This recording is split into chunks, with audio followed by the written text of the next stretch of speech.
Okay, so three policies to make an enormous difference to the life of this country that you can look for as you choose which party to vote for in the 2010 election, or elections, as is more likely to be the case with the hung parliament that looks increasingly likely.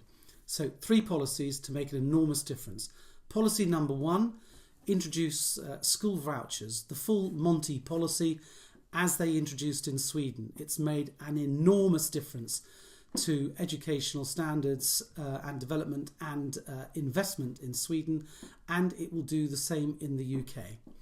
The second policy is publishing all public expenditure online, and the third policy is having an online poll every month in a non-binding way to inform government. Now let me just say a little bit about the second and third policy, because they sound like little things, but they will in fact make an enormous difference to our political life in the UK. We want to harness the same sort of public spirit that we generated with the MP's expenses just before Christmas.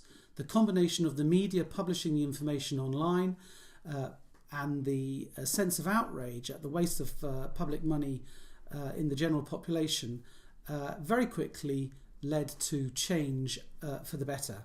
And I think we can see the same policy would happen across the whole of our public expenditure spectrum if every single pound of public expenditure were published online. We would very quickly have a new partnership between the media and the population, who, thus empowered, would scrutinise every single pound of public expenditure. And obviously there would be enormous passions raised as we realised the phenomenal amount of waste that this government and previous governments have tolerated over many generations. And probably they've had to tolerate it because they didn't have the systems to manage the huge bureaucracies that they've got. But that's why web sourcing in this way to the general population through the online environment is a modern technical innovation for the benefit of our public life. Now, that passion would soon turn to a sense of empowerment as we thought, okay, well, we've saved X amount of billions, probably the best part of £500 billion. What can we now spend that money on? Furthermore, what's the best way to spend that money? And that's where we would need the online monthly polls, because as our population felt more empowered in the political process, they would understand the issues in more detail.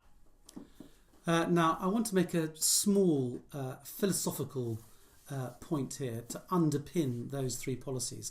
I've just had lunch with a friend of mine, Toby Jenkins, 16-year-old, who came up with a fantastic expression to describe the underlying philosophy for the RedBlue party, for the three policies that I have just described. And I think you can sum it up in the words of reversing the concept of what we might call life is cheap.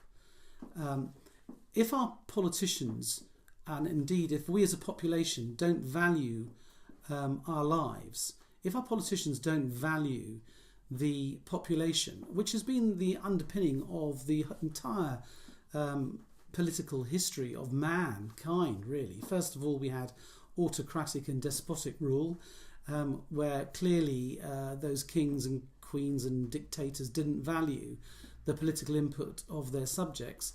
And that was taken over by a form of democracy, if you like, where through some sort of suffrage or another, increasing percentages of the population were given the vote, but they had to do it sort of every 5 years, and in between time really the jurisdiction of our governments that we gave them was ridiculous, and they were taking on and have taken on powers way beyond their remit. I don't think we've ever as a country voted for a draconian implementation of political correctness, but that's what we've got. So we understand very clearly that our politicians do not value our political input, and it's not surprising in that way that we then switch off the political process and, in fact, in many ways, switch off life itself and spend our lives, if we're not shopping in Crawley, then we're sitting in front of dumb TV. But just think of the revolution if, one, we were all educated through school vouchers, two, we understood very well the contribution that we could make to policing public expenditure in the same way that we've been policing MPs' expenditure recently. And thirdly, if we had a direct input into the political process through initially non-binding opinion polls. And then as we demonstrated our ability to make ourselves informed in this knowledge century, the definition of which, by the way, is that for the first time the entire population can be educated because everything and all knowledge is online. Just think, as we demonstrate our emotional intelligence in the way that we reflect our opinion in online opinion polls, then we can move perhaps from non-binding situations on a monthly or biannual basis, whatever it turns out to be, into more binding, more regular democratic processes where we express opinions as to what we want and what we don't want. So I think with those three policies, school vouchers, publish all expenditure online, and allow monthly non-binding opinion polls, we have three small steps to a massive revolution in politics in this country, which enables us to be both passionate but also eminently practical.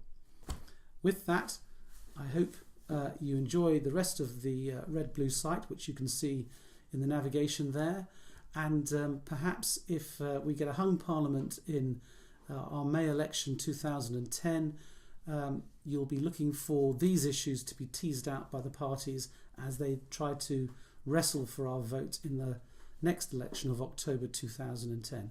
Who knows, if we have tens of thousands of people on the RedBlue party site, we might even generate a party in our own right. But for it to be a party, it's got to be more than just one person. So you've got to become a friend of the party and show that you support this cause. Thank you.